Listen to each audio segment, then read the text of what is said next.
Are you good? Are you good? It looks like you were shot through the head. Not if you're good. Put a middle finger up in the sky. No. Stop screaming for help. Stop screaming for help. No, don't call your mom. Stop calling for your mom. She's not going to help you. If you're good, put a middle finger up in the sky. What's up, guys? Thank you for tuning in to this episode of the podcast. Before we start, this is a quick announcement to let you guys know that I'm dropping bonus episodes on AUXORO Premium. For less than $5 per month when you sign up for the year, you get a 2-hour bonus episode every month of my show, The Aux, that covers exciting and sometimes twisted topics like MK Ultra, the COVID lab leak hypothesis, Tim Dillon, Tom Cruise, the Tuskegee experiment, the obesity epidemic, and more. You also get monthly solo episodes with my takes on drugs, sex, money, creativity, mindfulness, and you have the ability to submit topic suggestions for both of my shows, The Aux and the AUXORO podcast. Expect 3 hours of new exclusive podcast content per month, including access to all archived episodes found nowhere else but AUXORO Premium. Visit auxoro.supercast.com to sign up today. This is the best deal in podcasting. 3 hours of exclusive podcast content to punch you in the motherfucking mouth every month for less than $5. No half-assed episodes here. Go to auxoro.supercast.com to join the premium gang today. What's going on, everyone? Thank you for tuning in to another episode of The Aux, and I'm excited to bring you a new monologue today, because that's really what these solo episodes are. They are an extended monologue to indulge myself, and that is what I love about these solo deep dives, as opposed to the conversations, is that it allows me to practice and express my thoughts and talk about things that are fun for me, and hopefully they're fun for you too. I selfishly get into the topics that I've been thinking about the last week, and as a byproduct, I hope that that interest comes off to you as interesting. So without further ado, let's get into it. The first thing that I'm talking about this time on the aux is the Travis Scott incident down in Houston that Andrew Schultz dubbed as Astroworld. And this was very, there's a lot of shit that came out about it, and I tried to avoid listening to people's takes on the situation so that I could do this in real time and go through one of the main articles that came out about it, which I'm about to go through, in the New York Times. I saw, tons of YouTube videos. It was tempting to go through those, and I avoided almost all of the takes. I did watch some videos on Twitter about the actual event and seeing the fucked up shit that was going on at the concert and people being carried out, and Travis Scott watching on stage and really trying to get a grasp for what went on at this concert and watching first-person footage rather than listen to other people's takes, because I didn't really want that to fill my head before the episode. And so I'm going to give you my takes now based off of this New York Times article that dives into the Astroworld incident. So without further ado, let's get into the first topic of the day. So this is an article called No Way Out. This is titled No Way Out in the New York Times. A sudden life and death struggle at a Houston concert. 8 people died at Travis Scott's Astroworld Festival, and hundreds more were injured as investigators sought to determine why and how a surging crowd turned deadly. Houston. Panic and then desperation spread through the crowd of 50,000, mostly young people, just as the popular hometown rapper they had come to see, Travis Scott, took the stage Friday night. It came like a wave, an unstoppable movement of bodies that could not be held back. Some collapsed, others fought for air. Concertgoers lifted up the unconscious bodies of friends and strangers and surfed them over the top of the crowd, hoping to send them to safety. Others shouted out for help with CPR and pleaded for the concert to stop. So right off the bat, this sounds like it sounds like you're describing a natural disaster, passing bodies. Like there was just an earthquake or tsunami that passed through. And I've been to concerts before that have gotten rowdy. I've been, on the floor section of Wiz Khalifa concerts back when I was in high school when he was first coming up in New York City, and those theaters got pretty fucking crazy. I know heavy metal concerts, a lot of concerts that are more alternative rock, heavy metal get crazy with mosh pits.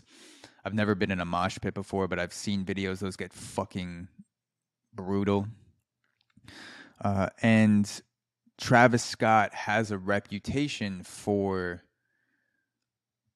I don't want to say inciting riots, but he definitely does not discourage people from getting extremely rowdy during his concerts. It's kind of his rage mindset, is that we're going to concerts to have a good time. We're letting loose physically, mentally, emotionally, spiritually, probably getting fucked up, probably taking drugs. And so when I'm first reading this sounds like a literal natural disaster situation where people can't get to help and they're passing bodies over bodies. And right away, the crowd surfing image from the beginning of this article, I am thinking about how crowd surfing is normally such a joyous, exciting thing. I was, the first time I ever saw a crowd surf in person was when I was at Lollapalooza back in 2017. And it's exciting. Even if you aren't someone who's facilitating the actual surfing through the crowd, you can see everyone's pumped up. You're carrying an artist or a fan to the crowd. I saw a video of DaBaby doing it, and it looks, fucking epic. I would 100% do that with security. If I was an artist, I would jump to the crowd, have people catch me, surf around, come back. I think most people are good people and they want to be part of the fun. And so that image kind of put up against this horrific, you're not crowd surfing because you're trying to engage with your fans or trying to have a good time, but you're crowd surfing because you're trying to pass bodies as quickly as possible to the people who are trying to help them. And people pleading for the concert to stop. And I'll bring up multiple videos that kind of show that footage on Twitter that went super viral. But first, let's keep going with the article. So others shouted out for help with CPR and pleaded for the concert to stop. It kept going. In the end, 8 people died, ranging in age from 14 to 27, according to city officials. Hundreds more were treated for injuries at a field hospital at the concert venue, the NRG Park in Houston, or at local hospitals. Among those treated at a hospital was a 10-year-old child. Jesus Christ. So 8 people died. Damn. Like, I understand people passing out and dehydrating at festivals. I've been in that environment before, and especially over the summer, it gets very hot. You're out for 3 or 4 days straight, but this wasn't that same thing. It didn't sound like that same thing. This sounded like a night thing with 50,000 people, which is a fuck ton of people. I read something that said it was built for 200,000, so it wasn't packed to the brim, but 50,000 people is a massive amount of fucking people. That is an MLB stadium full of people. That is a baseball venue, an entire fucking, Citi Field or Yankee Stadium packed with people all at a concert. And, I've been there when people have passed out at music festivals, but it does not sound like people were dying from passing out or dehydration. It sounds like, and it looked like it was pressure, something pressure related, kind of getting squeezed at the front of the concert or getting squeezed by people and getting trampled by people. This sounds like impact injuries and suffocation injuries, which there is no excuse for at a concert, because a lot of times when people pass out or dehydrated, that's on them. The combination of heat and drugs and not being hydrated, that causes you to lose consciousness, but with people trampling over bodies and being squeezed and suffocated literally in the middle of a concert with no way to go, that is on the people performing, that is on the people organizing the concert, that is on event workers, and then also people in the crowd who put getting closer to the stage or raging over the value of people's lives. And there were a lot of people in the crowd that were screaming at Travis Scott and saying, you know, stop the concert, stop the fucking concert. Someone's dead. There are people dying. So there were, it seems like dozens, if not hundreds of people trying to get the attention of anyone on stage. And so I don't want to make it seem like everyone was just running over bodies, because that's not what it sounds like. It sounds like there were a lot of people who genuinely were trying to help. And a 10-year-old child fucking died. That is tragic, but what do you do in bringing a 10-year-old to a Travis Scott concert? Through the late night, like, I don't know, 10 is too young for me for Travis Scott. I would say maybe 13, 14, 15, might think about taking my kid to a Travis Scott concert, but fucking 10 years old, like, it's not even about the words and the curse words, because you're going to hear curse words when you're 10. It's more just the atmosphere of fucking, you know, people doing drugs, people drinking, everyone's fucked up. Things do not go well when you go to concerts at 10 years old. I don't think there's any way for that to end well, and I'm assuming this person was with parents, and that's absolutely tragic. But it's like, if my kid really wanted to and he was 10 years old, I would play him Astroworld and put it on the record player in my living room, you know, dim the lights, put the hue lights on behind me, set the mood, and, you know, we'd share a LaCroix and just vibe out to Travis Scott in the privacy of our own home, you know, with my kid. We're just bopping around, just like, trying to think of what's a good Travis Scott lyric to vibe out to.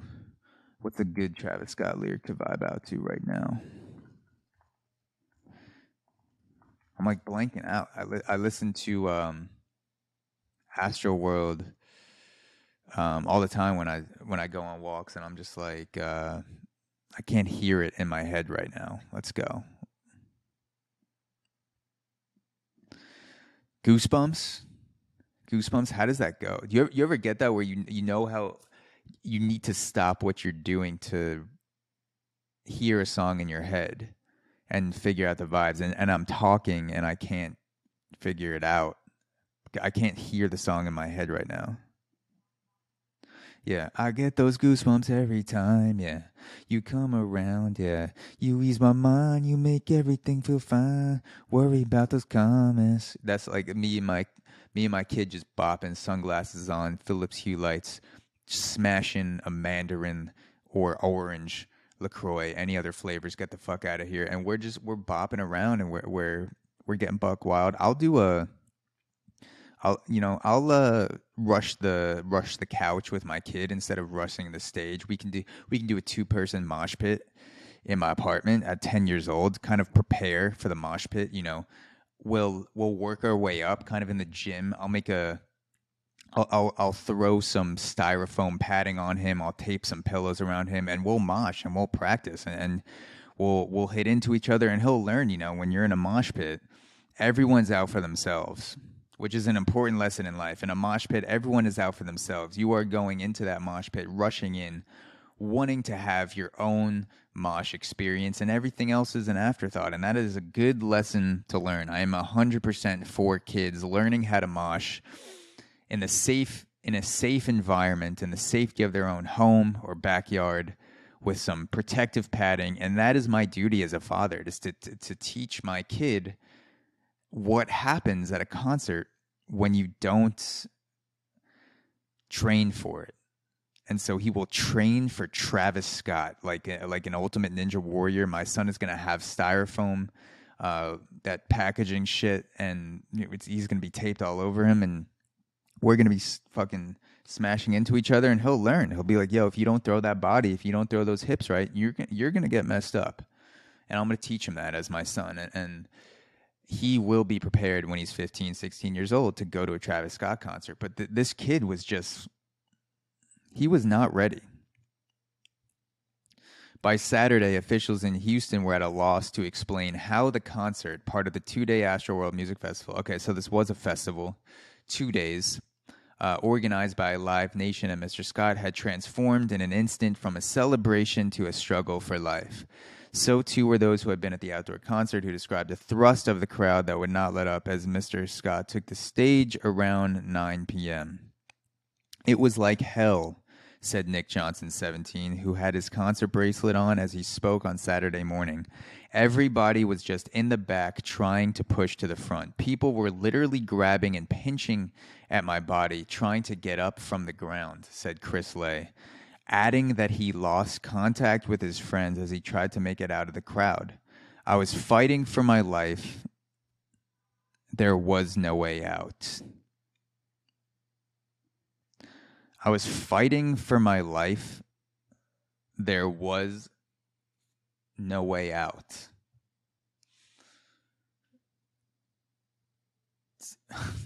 I mean,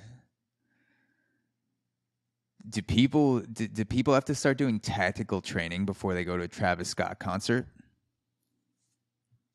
Like before like I actually shout out to Ludus Combat Club up in Plattsburgh, New York. I took a knife defense class in up in Plattsburgh, and we learned different maneuvers and techniques where you're grappling, you're hanging on to people, you're doing a little bit of jujitsu, and you're learning how to defend someone who is trying to stab you with a knife. You know, over the top, wrist control. You don't let. You always want to have control of the wrist that is holding the knife. And does Travis Scott and his group have to start sending out online Zoom courses, how to defend yourself and how to take control and not die and not get stabbed and trampled at a concert? Like, it's just Travis Scott that comes on Zoom and he's like, all right, today class, we're going to learn the art of getting out from underneath a dog pile at a concert. The first thing you want to do is you want to create space for your breath. You want to create space for the air, and then you want to grab onto something you can use for leverage and climb through and get that first gulp of air, like, and then use that to carry you forward. Get oxygen, because once you don't have oxygen, your muscles stop working. Get that air. Like, this shit sounds so crazy that they should actually start sending preparations for Travis Scott concert. Like, I'm all for people getting rowdy at concerts as long as the protections are in play, which they obviously were not if 8 people died. But like, this is the wording from this article. I was fighting for my life. People are grabbing and pinching at my body, trying to get me up at the ground. This sounds like the game we used to play on the bus in high school, where you run through the seats on the bus and you have to make it to the back, and everyone is punching you and fucking grabbing you, and you win once you get to the back door and you touch the exit door on the bus. That's what it sounds like. It sounds like everyone was doing that and taking turns doing that, and then it just happened to be a Travis Scott concert. It sounds like the the fighting was first and Travis was second. Yeah, I don't know. It's fucked up. This event appeared to be one of the deadliest crowd control disasters at a concert in the United States in many years.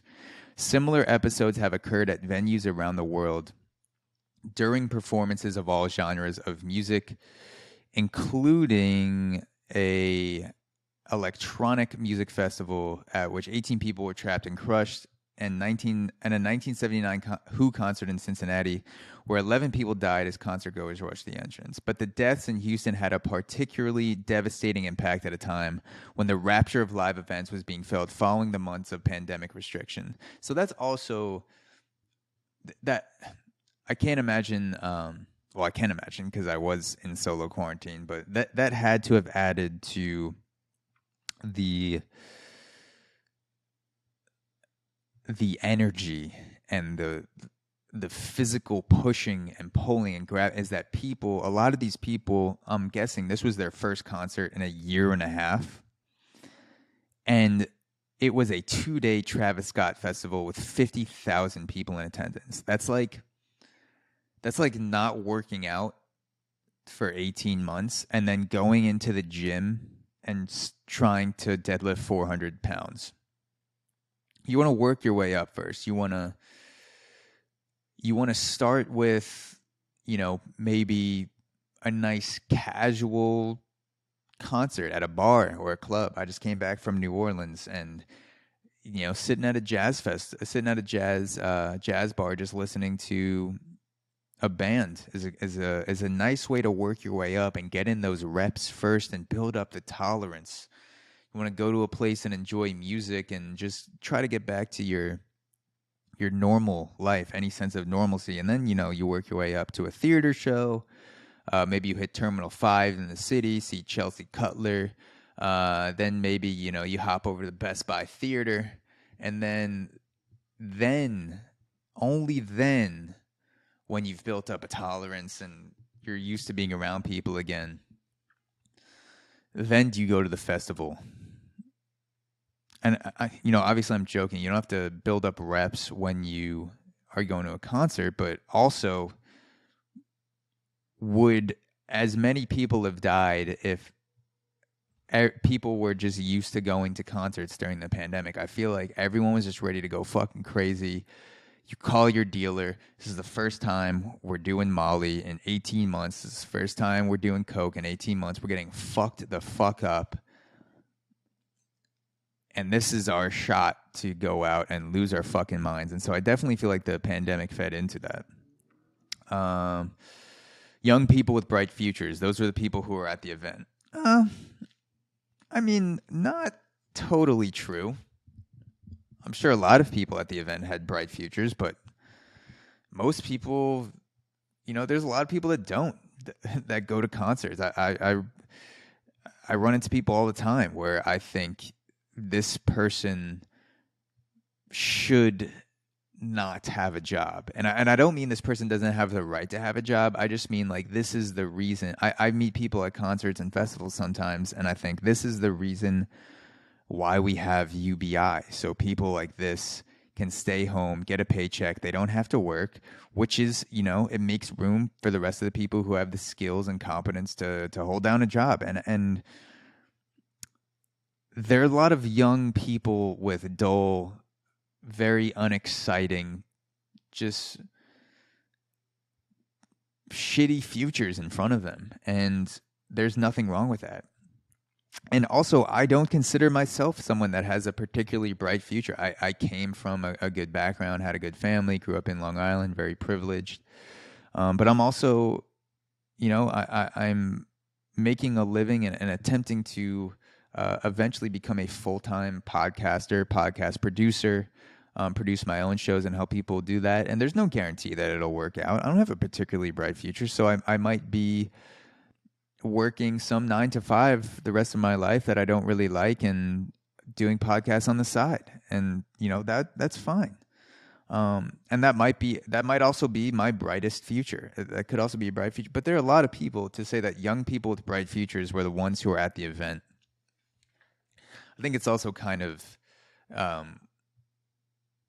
when tragedy happens, we want to remember people at their best, and everything gets brushed over with this lens of positivity. Like you never hear about people that die that were pieces of shit. No one ever goes up to their aunt's funeral and says, Aunt Greta, she was at best an okay person, most of the time a piece of shit. You never hear things like that. It's always, like she'll be missed so much. She did all these positive things in her life, which was like the three. It's kind of like when when I die, people will bring up the 3 volunteer events I did in high school that were made to look good on my resume for applying to college. And it's like every time someone dies, the only things that people talk about are those things. Like it's like you're people start speaking about you like you're applying to college again. They're like, yeah, he volunteered twice a week, helping disabled people play baseball. He was at a soup kitchen on Thursdays. He, he was helping homeless people inject drugs on the street. They couldn't do it for themselves. A lot of disabled homeless people, they were trying to inject black tar heroin and they weren't able to. And so this person actually went around and helped homeless people do drugs. And in reality, that happened a few times. I don't volunteer nearly as much as I should. But yeah, not that these kids or the people at the concert were pieces of shit that were there. I'm just saying it's something that happens. People just paint broad strokes. Young people with bright futures, because a lot of times people don't have bright futures, and that shit gets exaggerated. Harris, the top executive for Harris County, Lina Hidalgo, she and other officials at an afternoon news conference struggled to explain what had taken place the night before. Perhaps the plans were inadequate, perhaps the plans were good, but they weren't followed. It was something else entirely. All right. In video of the concert. Okay, so let's get into the videos of the concert. So I'm going to play some of these videos on Riverside. Hopefully this works out. If you're watching the video on YouTube, it means it worked. I'm testing this out for the first time. It allows me to play videos through the app. So this first video is Travis Scott watching a fan or seeing an ambulance, and this is his reaction to seeing an ambulance at the concert. So I'm going to take out my headphones, one of them for a sec, so I can listen to this through my computer, because I'm plugged into the recorder. I got the recorder here, computer here, so let's see. Bring this up. So let's go live.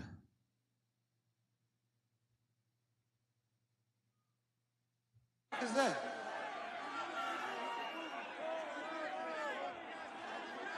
If everybody good, put a middle finger up in the sky. So it's Travis Scott saying, if everyone feels good, put a middle finger up in the sky. There's an ambulance in the crowd if you're listening to this. So Travis Scott is looking out into the crowd. There's blue and red lights flashing. This is an obvious ambulance or some sort of, official police, hospital, fire department vehicle. And he says, if you're feeling good, put a middle finger up in the sky.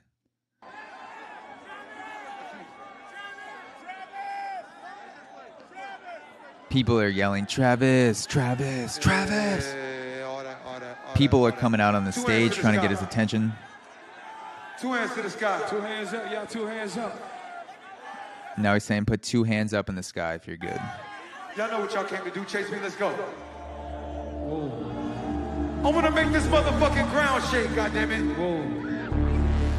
Here we go. Here we go. All right, so Travis Scott, he sees the ambulance and he says, put a middle finger up in the sky if you're good. After seeing an ambulance in the middle of the crowd. Again, This was not something going on the side at a festival. Like I've seen official vehicles before at festivals. There are tons of them. And never have I seen one drive through a cloud. Drive through a cloud. That would be fucking awesome. Drive through the crowd. Travis Scott is looking. He has the best vantage point. He's on the stage. There's an ambulance in the crowd, surrounded by people. There's no question that this ambulance is in the middle of the crowd. And he says, "Hey, hey, hey! If you're good, put a middle finger up in the sky." Imagine if that's how EMTs asked if people were okay. Imagine if, to judge whether or not people were okay, EMTs were like, "Yo, yo, yo, if everyone's good, put a middle finger up in the sky. Yo, if you're good, put that motherfucking middle." Like an EMT walks into a school shooting, there's an active shooter, just fucking bodies lying all over the hallway, people screaming. And the EMTs, instead of going into the school, or like police, instead of going into the school, they just crack open the door a little bit, and they're like, "Yo, if you guys are good, put a middle finger up in the sky." And they see like one kid like kind of raise his hand, bleeding out. It's just like he's bleeding profusely, and it's a shitty, it's a horrible, it's an active shooter situation, and the cop is standing in the door. Watching a shooter just mow down the kids with bright futures. And the cop's like, "Hey, hey," it's like, "Hey, hey, are you good? Are you good? It looks like you were shot through the head. Not if you're good. Put a middle finger up in the sky. No. Stop screaming for help. Stop screaming for help. No, don't call your mom. Stop calling for your mom. She's not going to help you. If you're good, put a middle finger up in the sky. In the sky. No. That's not high enough. Look, I don't care if you're shot 3 times in the bicep. If your tendon's been completely ruptured, get that middle finger up in the fucking sky and chase me." And like, how fucking ridiculous is that? You see an ambulance. By the way, I'm a huge fan of Travis Scott's music. I have no idea what he's like as a person. And no way do I think this is entirely Travis Scott's fault. But this was a great opportunity as a performer to see an ambulance in the middle of the fucking crowd. Again, not adjacent to the crowd, not circling the crowd, but like in the crowd. Like this ambulance bought a seat at his concert. He could have said something along the lines of, "Stop the music. Please make room around the ambulance. We're stopping the concert until we at least move these people dying and already dead. Clear path for all EMT workers." It could have said so many things. And again, I think this may already exist, but I think there should be some type of training for performers when they suspect something is going on in the crowd. You should, have some sort of protocol as a performer. You're the one with the mic. You're the one with the power. Everyone is looking at you.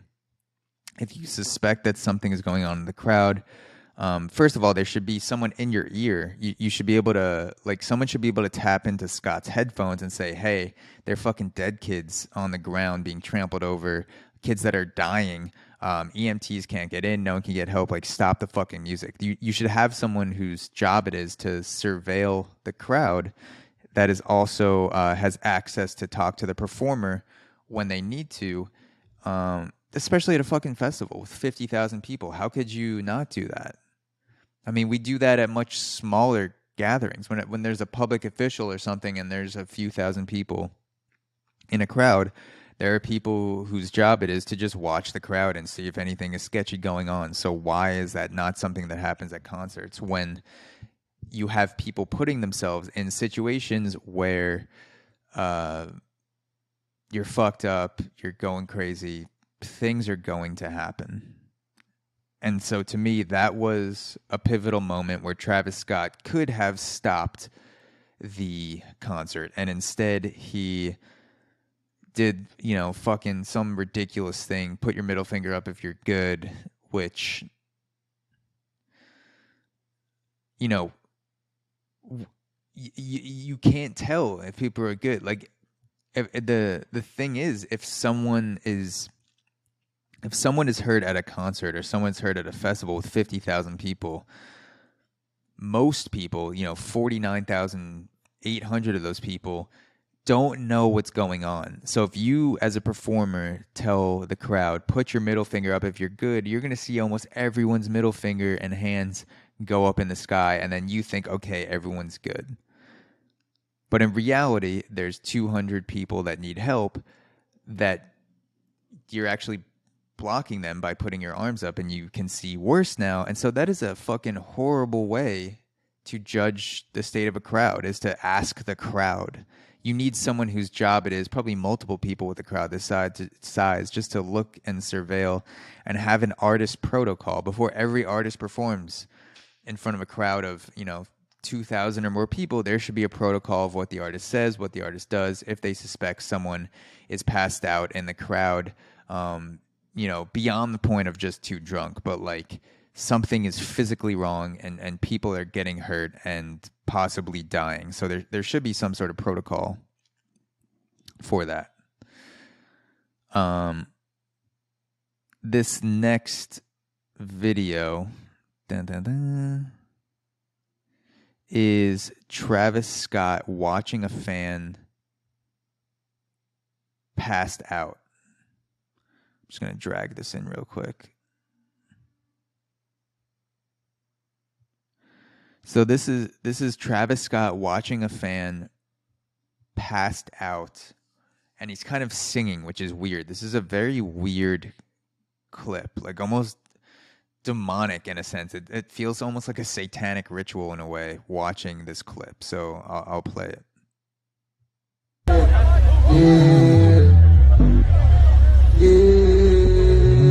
let me so I can hear this. Put on my other headphones. So here's a clip of Travis singing as he's watching someone being taken out on a stretcher.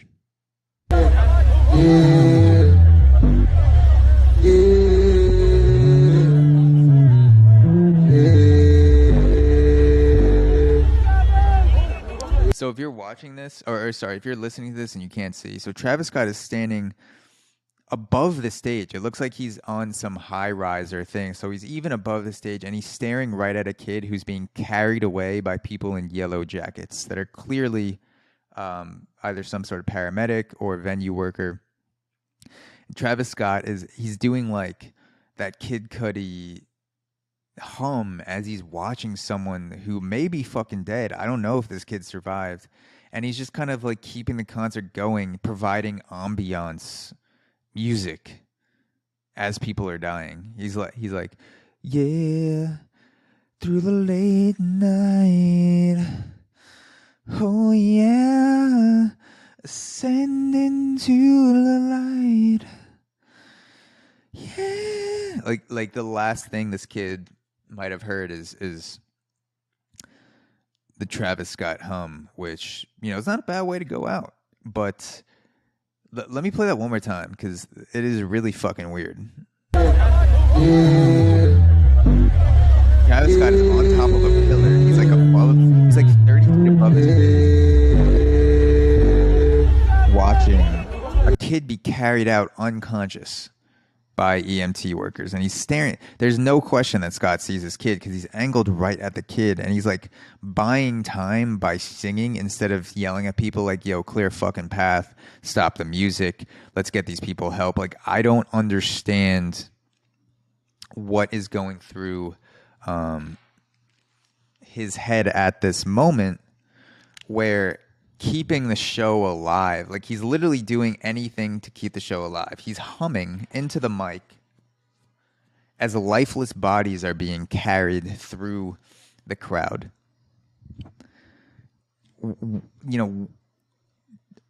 What, like this is it's like the bystander effect, but for the performers and the crew. Why did Why did they not cut his mic, or why did someone from the crew not take his mic away from him and say, hey, sorry, Travis, but people are fucking dead in the crowd right now, so we're cutting you off? Why was no one concerned for life? And I understand that when people gather together, you're more subject to the bystander effect, and no one wants to be the one to stop a show for a dumb reason. I don't like, but clearly there's an ambulance in the crowd. You're looking at someone being carried out. You know, Kylie Jenner's posting stories with ambulances in them. Like, this looks more like a war zone than a fucking concert. How do you not stop this and just chalk it up and be like, you know what?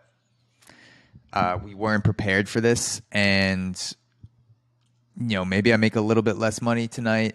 I probably would have made the same thing anyway. People already brought the tickets, and let's get these people some help. Again, this is why we need protocols for performance artists, because when there is no protocol or routine, you fall back onto just whatever your instincts are. And apparently Travis Scott's instincts when watching someone be carried lifelessly through one of his concerts is to sing into the mic. How how hilarious would that be if Travis Scott just started showing up at burning buildings around the United States, and firefighters were coming in? They're carrying out people who are being burnt alive, and you know, as that person screaming, Travis Scott just gets on the mic and he's like, "Yo, it's fine.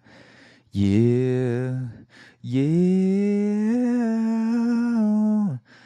yeah, yeah." And people are like, "What are you doing?" He's like, "I'm providing an ambiance for people burning alive."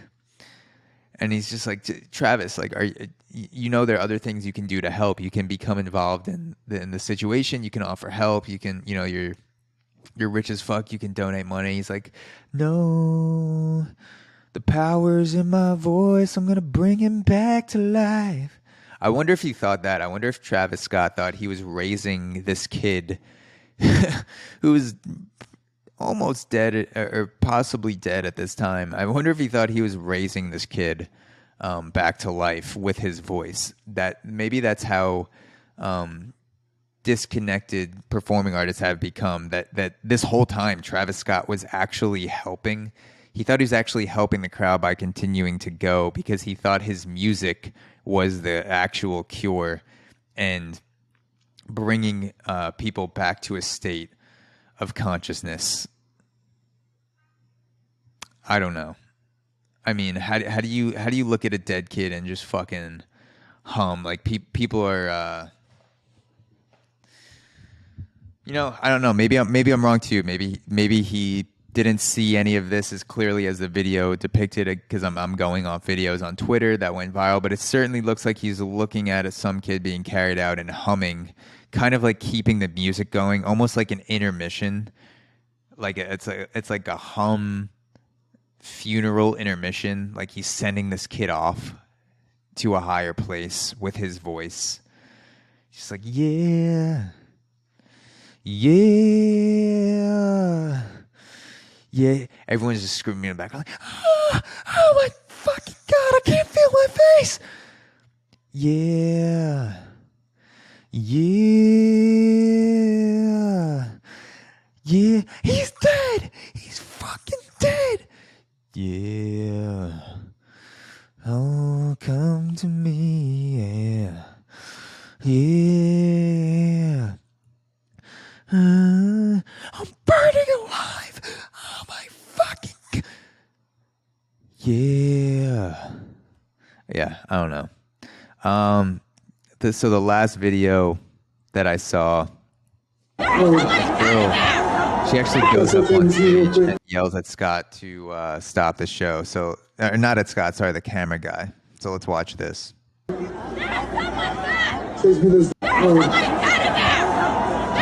someone dead. There's someone dead down there. And Travis Scott just like goes into it. Like, I love how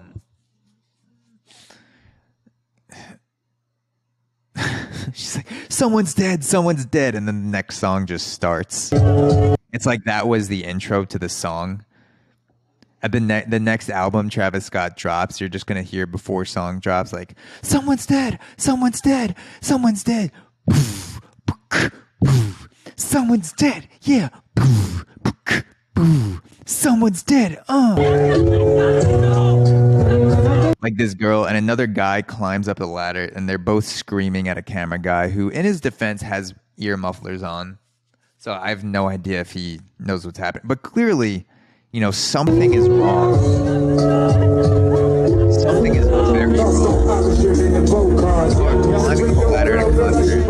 And again, they don't look drunk at all. These aren't, you know, drunk people that got on stage. They're climbing up a ladder towards the cameraman and other crew in a very, you know, coherent, energetic, aggressive, assertive manner, screaming at the top of their lungs, you know, people are dead.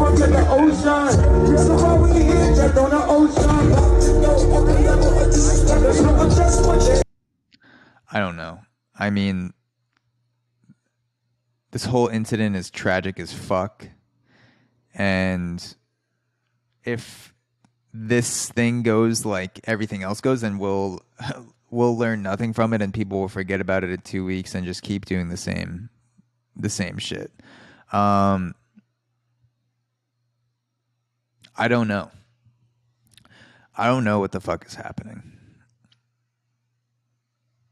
So yes, again, if you wanna check out that article, it's called "No Way Out: A Sudden Life and Death Struggle at a Houston Concert." No Way Out: A Sudden Life and Death Struggle at a Houston Concert. Okay. So the next thing and the last thing I want to get into, because we're at 45 minutes right now, I want to get into a situation that happened on a train a couple weeks ago. It's probably a week ago. I was on the Long Island Railroad going from Atlantic Terminal to Hicksville. Transfer at Jamaica for all of you Long Island Railroaders out there. And let me just get rid of this screen 1 sec. All right, so I was on the Long Island Railroad about a week ago, and I thought I was experiencing a fight breaking out on the train. And this is what happened. So I walked into the train. I had my headphones on. I was listening to a podcast like usual, trying to learn, trying to, you know, get better every day. I think I was listening to Ari Shafir go on a rant about Skankfest. So that was how I was bettering myself. I was listening to Skankfest, which sounds dope, and it's an event that I'd like to go to one day. So I was listening to the podcast. I got on the train, and I hear this dull thud a couple times. Not enough for me to stop the podcast, but I was like, oh, okay. Like, I noticed it. I didn't think it was weird, but I noticed it. And then it started to get louder and louder and louder to the point where I stopped the podcast, took off my headphones, and I looked up, and for about 15 to 30 seconds, I was just listening, trying to figure out what was going on. And it sounded like someone was getting their ass kicked in the next car. So I was in the middle of one of the cars. There were about 15 more rows in front of me, then a bathroom, and then the next car started, and the door was open to the next car, and it sounded like punching, like it sounded like thuds against the train, someone getting their ass kicked. And I thought to myself, well, that's not good.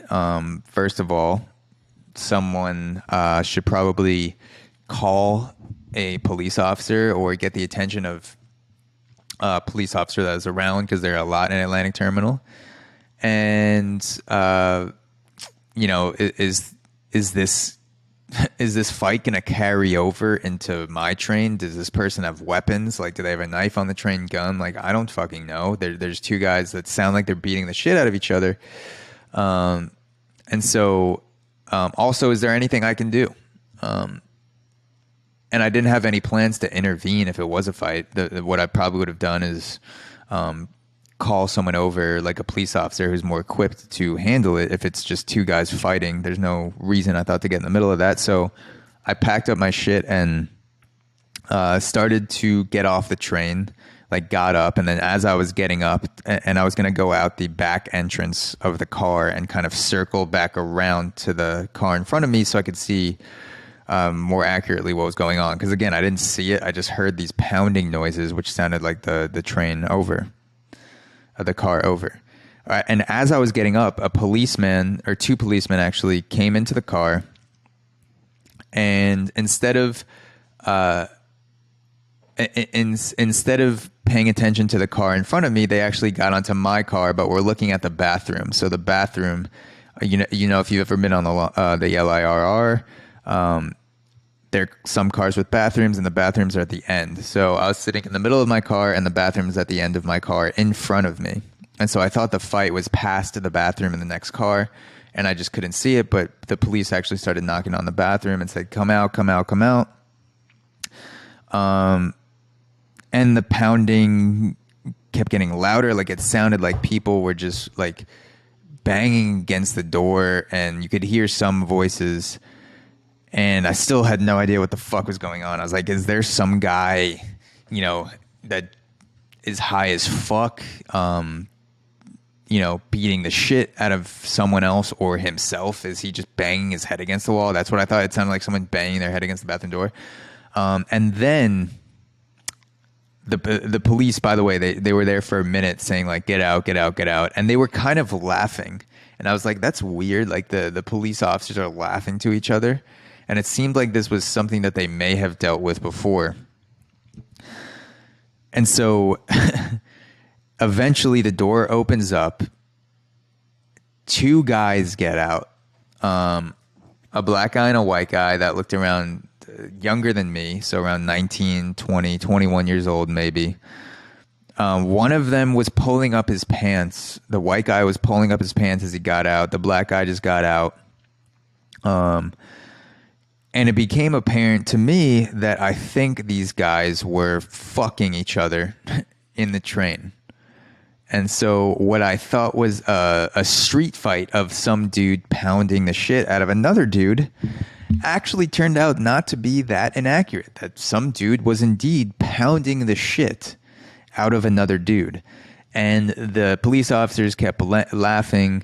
They weren't really laughing, but you could tell they had like smirks on their face. And this was not the first time they got two guys out of the train who were fucking. They clearly had some calls about homeless guys fucking each other. And again, I don't know if these people were homeless.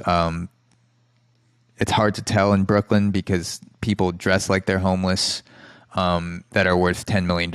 And, you know, some people that are worth nothing spend all their money on clothes. So, like, I'm not going to say they were homeless. They looked relatively clean. Definitely were on some sort of speed or meth or coke, because they were just like so talkative and then talking to police officers like, yeah, I got to get on this next train. I got to get on this next train. Like, I need to get to Ronkonkoma. I need to get, and the policeman was like, dude, you're not getting on this train. You just traumatize these people, getting your ass fucked.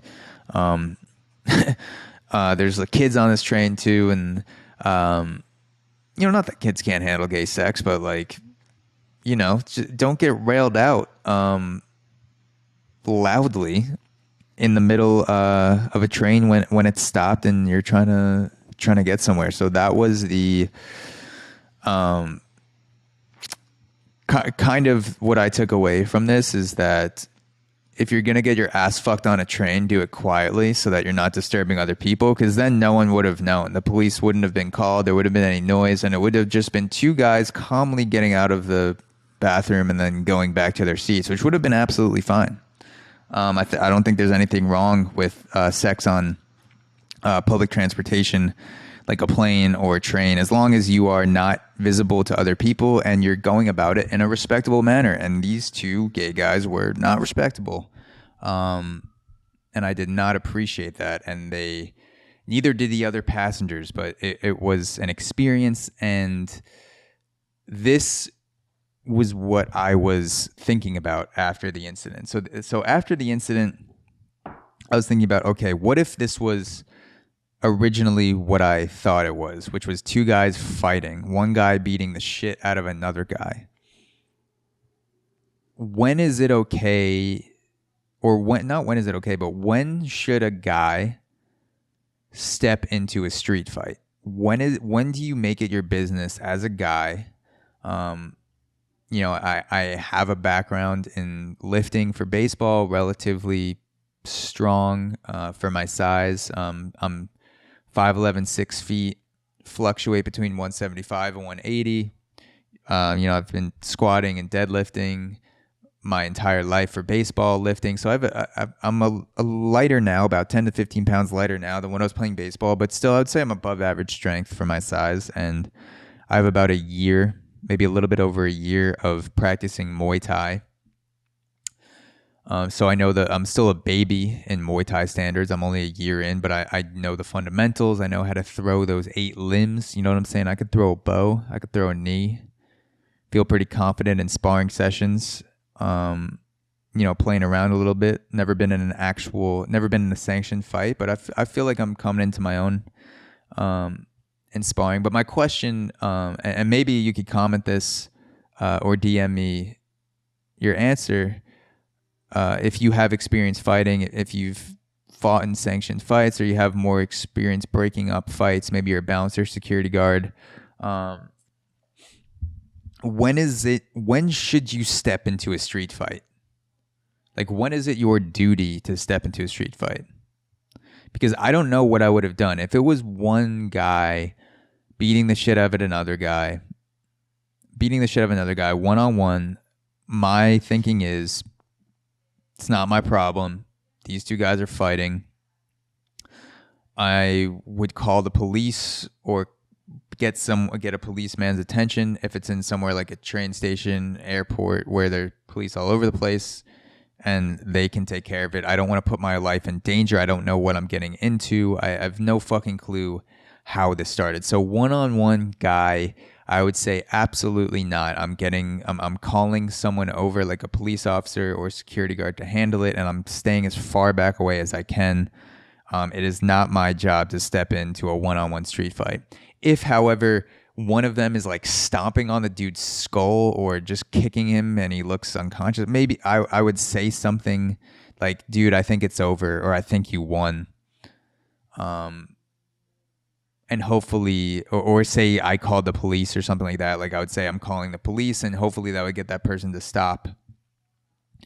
And then, so one-on-one, I would think, there's never a reason for me to get on a one-on-one fight between two guys, a guy and a female. Maybe I would be more likely to step in if it was a guy beating the shit out of his, wife or girlfriend, and clearly she was at a disadvantage. But again, what happens if the wife is pissed off at me for stepping in the middle of it, and she's like, yo, don't get in the middle of our business, and I get stabbed from behind, or maybe the guy has a knife or a gun. I don't know what people have on them. So that was also running through my head before the police officers get on the train. It's like, what if I get in the middle of this fight and I get stabbed? Is it really worth it to stop a fight? I would say, 2-on-1s, 3-on-1s, like, or gang, like fucking gang fights, like 3-on-3, 4-on-4. Like, I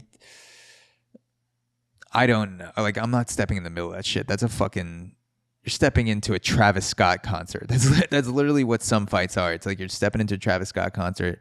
A lot of times people are drunk, especially in fights with a lot of people. You never know who's for who, especially if you didn't see the fight start. If you didn't see the beginning of the fight, you really have no idea what the fuck is going on. Like, you could see a guy beating the shit out of another guy, but maybe that guy tried to come out of nowhere and sucker punch that dude first. And so, understandably, the guy was like, "Fuck this! I'm gonna put you in the fucking ground." And you don't know unless you see a fight transpire from the beginning. You really are guessing at the situation. So yeah, if anyone with fighting experience who, it's either your job to break up fights or you have experience in breaking up fights, or you've seen breaking up street fights go absolutely wrong, or maybe you've had success breaking up street fights. And ideally, you also have some sort of training in jiu-jitsu or Muay Thai, judo, something to help defend yourself. When do you know to step into a street fight?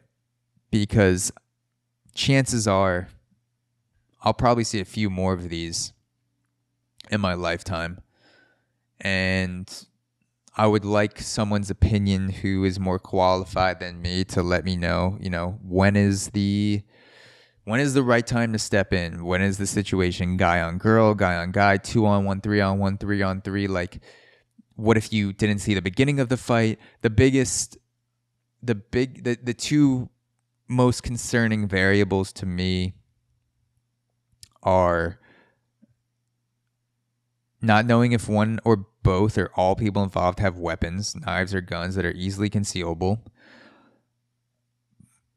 Also, not seeing the beginning of a fight. So maybe it's over something like drugs or betting. One person owes the other person a lot of money, and you're not just stepping into a fight, you're stepping into someone's livelihood, and they fucking kill you, beat the shit out of you, because why do they give a fuck about you and your life? And I would say third, I'd be worried about everyone in the fight turning against me. Like I said, maybe a guy's arguing with his wife and fucking slaps her and hits her. But in a lot of those situations, the wife is also supportive of the guy. So maybe you step in and hit the guy or do something to him, and the wife comes back and fucking strangles you from behind, and you're now getting your ass kicked by an angry guy and his angry wife who may or may not have weapons. So I don't know. And I'm not looking for a one-size-fits-all answer, because again, I have no fucking clue. Not that I have no clue, but there's a lot of variables, and each situation deserves its own breakdown and instinctual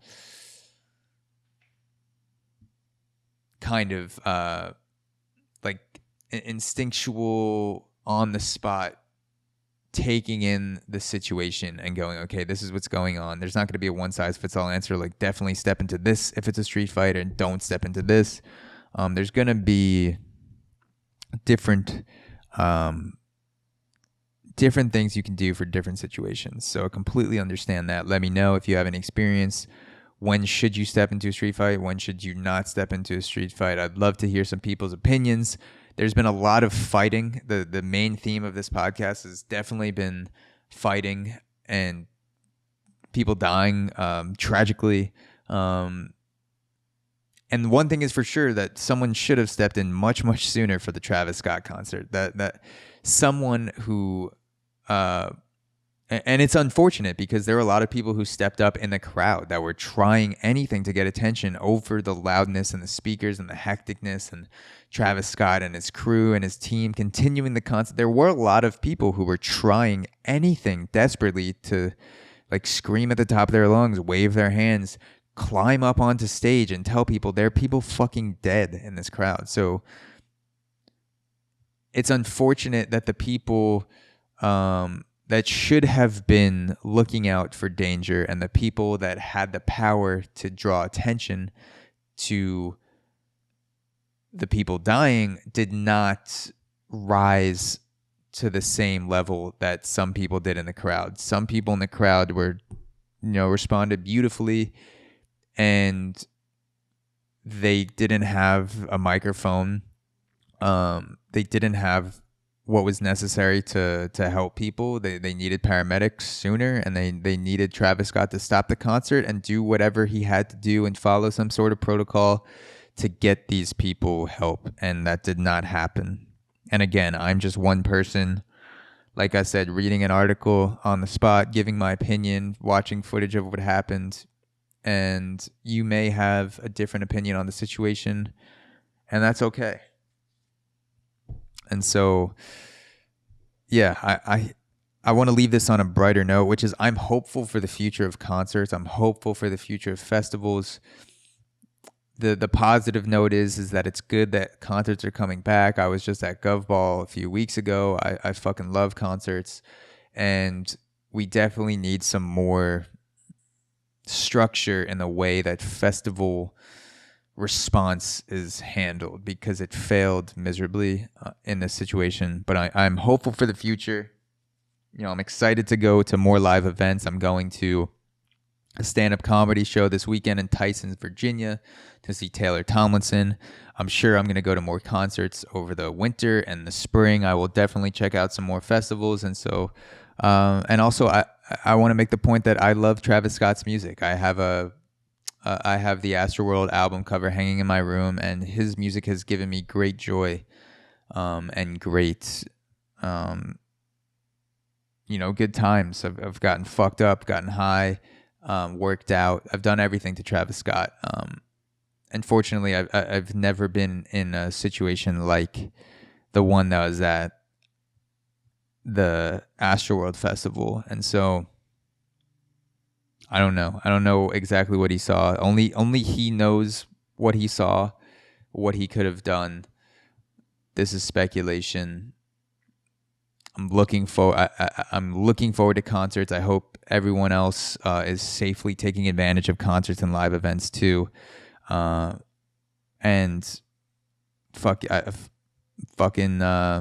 it sucks that this happened, and I'm also excited for the future. I want the right things to be put in place so that this doesn't happen again, and that people can go to festivals more safely.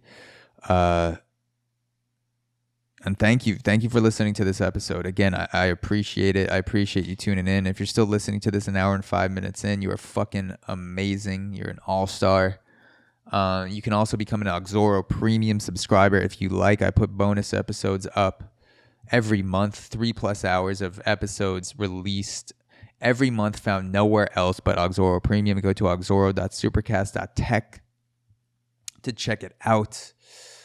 And I put up one extra solo per month, and then I also put up a bonus conversation on the Aux. And we talk about things like the COVID lab leak. I'm putting up one right now that is on ayahuasca. Just recorded one on ayahuasca that is now out live on the Aux. I also recorded, I'm about to record one on the Dark Knight. We have the obesity epidemic up there. We have the Tuskegee syphilis experiment, the rise of Tim Dillon, Bruce Lee, CBD, just like any topic that's interesting. We take a week to dive into it, and I talk about it with my brother, my friends, others, anyone who wants to talk about a topic with me, and do some research and have an exciting discussion. So if you guys want those extra episodes, go to auxoro.supercast.com. Link in the description wherever you're watching this or listening to this. And have a beautiful day. I will talk to you guys next time.